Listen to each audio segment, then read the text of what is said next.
tomorrow, 7:30 to 8 o'clock on News Channel 9. Can I lead with a personal question? Sure. What the hell are the Steelers doing, Max? Well, I appreciate you guys having me on again. Sorry about the technical difficulties to start. I, as a Steelers fan, man, it is tough right now with Aaron Rodgers not signing yet. He's it's weird he hasn't signed yet, honestly. Maybe the Steelers go after a quarterback at pick number 21 overall. Maybe Shedeur Sanders falls that far. Maybe they trade up for Shedeur Sanders. Maybe they like Jackson Dart. Maybe they like Jalen Milroe. I can see the Steelers going in a number of ways right now. But if Aaron Rodgers is not signed soon, they need to take one of these quarterbacks, maybe the number 21 overall pick. What do you think is going to happen with Shedeur Sanders? Because I think the closer we get to the draft, it seems like the Browns and Giants are both going to pass on him. Is that kind of your feeling? And if they do, in fact, both pass on him, how far does he drop? Yeah, he's the most fascinating prospect, I would say, in this year's draft, because it does feel like Cleveland's either going with Travis Hunter or Abdul Carter. I believe it'll be Travis Hunter.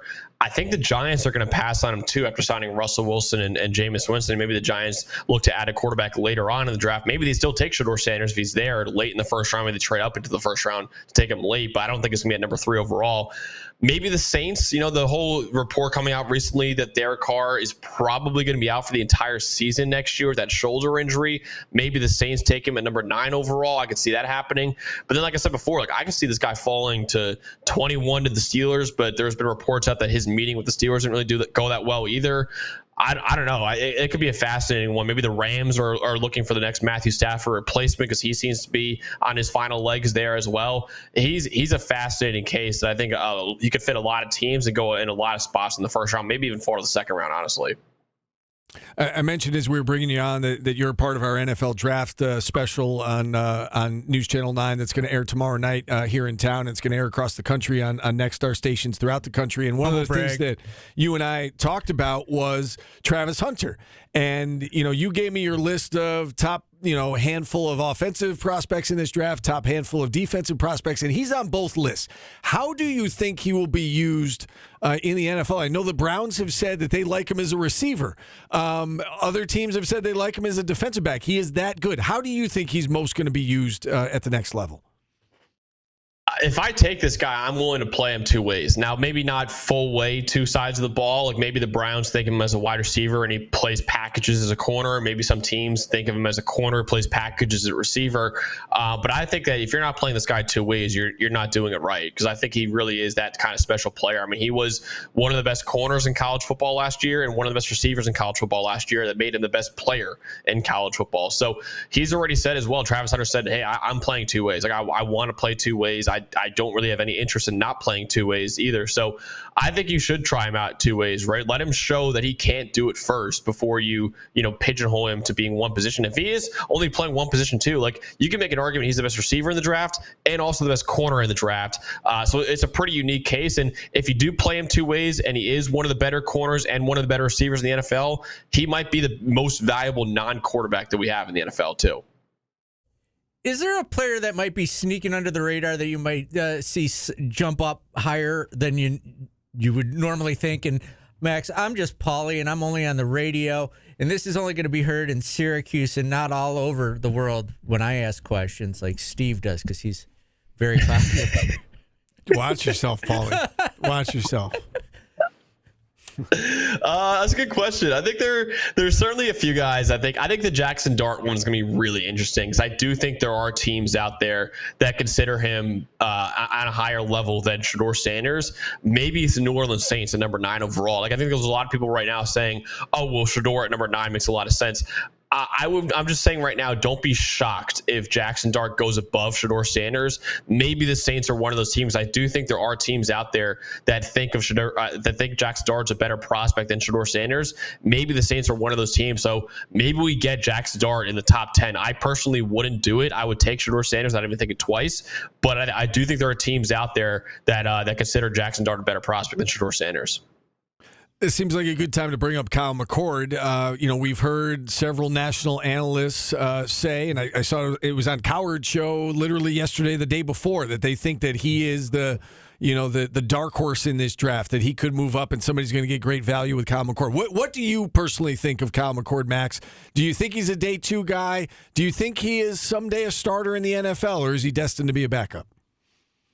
I probably wouldn't say he's a starter. If I had to predict where he's going to go in the draft right now, I would probably say in the 4th round, and maybe a team in the 3rd round tries to take him there. But I would imagine he's going to go in the 4th round. I like Kyle McCord. I love how he completely revolutionized the way he plays football. I mean, at Ohio State, he was a very conservative quarterback. He played not to lose at Ohio State. At Syracuse, he became an absolute gunslinger, right? And he really was the reason why Syracuse won games, and even in the Pitt game, why they lost games, right, as well. So I love the gunslinger attitude he showed this past year. How I would describe Kyle McCord is he's kind of got like a Baker Mayfield mindset without Baker Mayfield's arm talent. So, he's somewhere between Baker Mayfield, maybe a little Brock Purdy you can see in there too. I think he could be a spot starter for a team, but I don't think, really the only 2 guys in this class who I think will be long-term starters in the NFL are Cam Ward and Shedeur Sanders. I just don't know if there's another quarterback in this draft that I think will be a long-term starter, but I do think Kyle McCord will be a long-term backup in this league. Staying with the Cuse guys in terms of the prospects in this draft, is Oronde Gadsden the guy who's got the brightest future, the highest ceiling? Is it Fadil Diggs? Is it who do you like best coming out of this Syracuse draft class? Yeah, I think Oronde Gadsden's a guy that I think is definitely going to get drafted. I think Diggs and even LaQuint Allen are borderline right now, and even Elijah Clark. I don't think Elijah Clark's getting drafted, but he should be one of the top undrafted free agents. But Diggs and LaQuint Allen, I would say, are borderline draftable prospects for most teams right now. Gadsden will get drafted. I think Gadsden will probably be somewhere between a 5th and 6th round pick. He's a tight end in almost name only. He's kind of like a big slot wide receiver. He's one of the worst blocking tight ends, if you want to call him that, in this draft. But what he brings you is that he's a very, very versatile receiver who's got a tight end's build almost too. So got to become a little bit of a stronger player, got to be a little bit of a better blocker, but he is an excellent route runner. He runs routes like a wide receiver. He catches the ball like a wide receiver. His play style is like a wide receiver. He just has a kind of a tight end body, but he doesn't really block like a tight end either. So he kind of fits in very few situations, but I do think a team somewhere probably in the 5th or 6th round would be looking at him. I want to ask you about a player who's not in this draft, but will be available in next year's draft, and that is Trevor Pena. There's been some debate here locally since he announced that he's going in the portal about whether or not he is an NFL slot receiver someday. Do you see a future for him at the next level, or is this year truly his last year to kind of cash in with the sport of football? No, I see him, after how good of a year he had this past year, I could see him making the NFL. I don't know if he's going to be a 1st, 2nd, or 3rd round pick. I got a day 1 or day 2 guy, but I do think somewhere probably on day 3, you could see Trevor Pena get picked, and really depends on how good he plays this upcoming year. I saw a report recently that, he's on a visit to Penn State right now, and Penn State is desperate for wide receivers. So he would have almost immediately become the number 1 guy there for an eventual NFL quarterback in Drew Aller, right? So he goes from one NFL quarterback in Kyle McCord to another one in Drew Aller. I know there's been reports about how he didn't, love the direction with Ricky Collins there. I'm sure he'd be more open to playing with a guy like Drew Aller, who's more proven, at least in college football right now. So I think Pena has a future in the NFL. I don't think it's going to be maybe as a starting player in the NFL, but certainly as a rotational wide receiver, I think he definitely could make the NFL as a slot receiver who's really good in contested situations as well. His situation just brings up, bigger questions and topics about the transfer portal in general. And we obviously saw what happened with, Tennessee the last couple of weeks, their quarterback having a contract dispute, for lack of a better term, and now, ending up leaving the program as the coaches there said, enough is enough, and we're drawing the line. We're not paying you $4 million.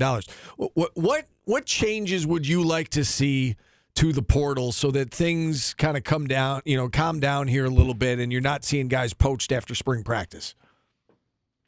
Yeah, it's become the Wild West, even more so every single year now. I mean, the whole Nico Iamaleava situation was a wild one, honestly. So I think I think contracts are the way they're going to have to go, and get a collective bargaining agreement together. That's probably the best way you can do it. And listen, there might be some guys out there who say, "Hey, I want a 1-year deal, right? I want a 1-year deal where I can prove myself, and then I could cash in and get a 1-year deal somewhere else." Some guys might want to look for long-term security and say, "No, give me a 3 or 4 year contract, and I'm locked into this," right? So that I think is the way to go for this. That way, teams aren't blindsided by a guy like Nico entering the portal or something like that. If you're on a 1-year deal, you're like, okay, this guy can cash in, or obviously he can make less money on a 1-year deal if he doesn't have as good of a year as he wants. Or on a long-term deal, yeah, you have more security long-term, but you are locked into that contract. So I think people are still trying to treat college sports as if they're not semi-professional. They pretty much are professional sports now. And I think the next most logical step to me is to get contracts for these guys to lock them on 1-year deals or 3 or 4 year deals, just so you know what you're getting in these college football and college athletes in general. All right, let's circle back to the draft before we let you go here and touch on the New York teams. Paulie asked you about his team, but let's touch on, Giants, Jets, Bills. Giants selecting 3rd overall. If it goes the way that it sounds like you think it's going to go, Cam Ward 1, you think Travis Hunter 2. Do the Giants go Abdul Carter 3? What are you thinking in that 3 spot? Yeah, I think they have 3 options, honestly. Maybe they shock us all and take Shedeur Sanders still. I know they signed Russell Wilson and Jameis Winston, but maybe they still take Shedeur Sanders. I think the most likely outcome is they take Abdul Carter there. I know some people might be out there saying, okay, Kayvon Thibodeau's there, Brian Burns is there. You already have 2 good, that's one position for the Giants that you actually don't need help at. The one thing I'll say, though, Thibodeau has been relatively disappointing through his career so far. Kayvon Thibodeau's not stopping me from taking Abdul Carter. And if you have to trade Kayvon Thibodeau afterwards, you can do that. I wouldn't really think twice about it. But yeah, Kayvon Thibodeau he's a solid player, but he wasn't worth the top 5 pick probably that New York spent on him. He's not stopping me from taking Abdul Carter.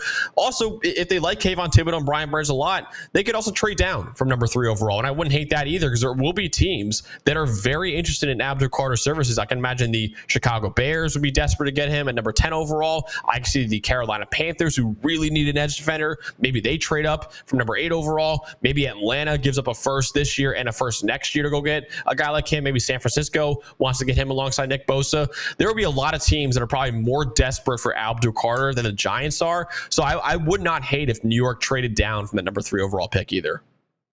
All right, how about the Jets sitting in that 7 spot? Yeah, they're an interesting one, because I think their biggest need is probably more pass catchers, because right now Garrett Wilson's kind of the only viable one they have on the roster right now.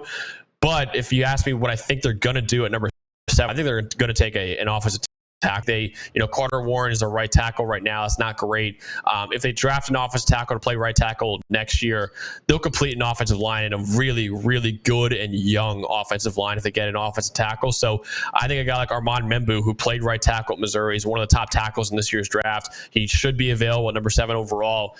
That'd be a pick I think that New York's very interested in. I don't know if I would make that pick at number 7 overall. I probably would go with a wide receiver like maybe Tedero McMillan or a tight end like Tyler Warren. But what I think the Jets probably will do is take yet another offensive lineman in the 1st round, probably in the form of like a guy like Armand Membu. All right, Bills at the very end of round 1, sitting at number 30. What do you see? Is it defensive back for Buffalo, or are they going different position? I think it's got to be defense one way or another, right? I mean, they had the 5th worst PFF defense grade last year, and cornerback, safety, defensive tackle, you name it. I mean, they could probably use help in almost any defensive position. They did have the 2nd worst coverage grade last year. They were not good at all in coverage, so you could see maybe a corner at number 30 if one of them slips there. I think there is a pretty big drop-off after the first 3 guys, so I don't know if another one will go in the 1st round. Maybe they go with a safety like Malachi Starks if he's there, maybe Nick Worry if he's there too. Maybe a D tackle, right? You could see a guy like Walter Nolan maybe be available at number 30 overall. Derek Harmon maybe could be available there. Maybe Kenneth Grant slips to number 30 overall too. I think any of the defensive positions, really, cornerback, safety, D tackle, maybe even an edge defender. I don't think edge is as big of a need as the other ones, but maybe that as well. I can see any defensive position for Buffalo. That should be the priority for not only the 1st round, but almost the entire draft too. All right, and Max, just remind us, listen, I know it's a busy time for you getting ready for the draft. Remind everybody how they can consume your content, and do you guys have anything special coming up over the course of this next week as the draft approaches? We absolutely do. Yeah, me, Trevor Sycamore, Dalton Washman, and our will be on the PFF Live NFL Draft Show on Thursday night for the first round, and then it'll be me, Trevor, and Dalton for the day 2 of the NFL Draft, and even day 3 of the NFL Draft. We will be live for every single pick on the PFF NFL Show YouTube, so go check that out. All right, Max, great stuff. Thanks for coming on. Thanks for the help as always. Enjoy the draft. I know it's a busy time for you. Good luck with all of your coverage, and we'll talk again soon. Thanks, guys. Appreciate you. All right, Max Chadwick from Pro Football Focus joining us here on the show. And listen, wise guy, in terms of mentioning that it's a national show, we do have people who listen to our show in other markets. Jim in Pennsylvania, Ron in Tampa. We have your mic seems to be cutting out. Put me back on. Regular caller in Virginia. We have New York City. It's airing in all different markets, and I want people to know. Check your local listings. Congratulations! Put a lot of work into the show, and if you're in a different market, I want you to be on the lookout for it. I finally found the thing that got Steve mad. Yeah, because you said humble brag. I'm not bragging. I want people to watch it because we put a lot of time and effort into it. So if you're in another market. Q's fan is listening in Irvine. Will it be on in Irvine? Thank you, Q's fan. Worldwide. It's nationwide on all Nexstar affiliates. So if there's a Nexstar station in your market, Q's fan, you will be able to watch it. But people are airing it at different times. So that's why I say check your local list. Be sure to look for Stephen Fonte. Stop. We'll take a time out. What? Because you're making fun of me. You're making fun of me. I am not.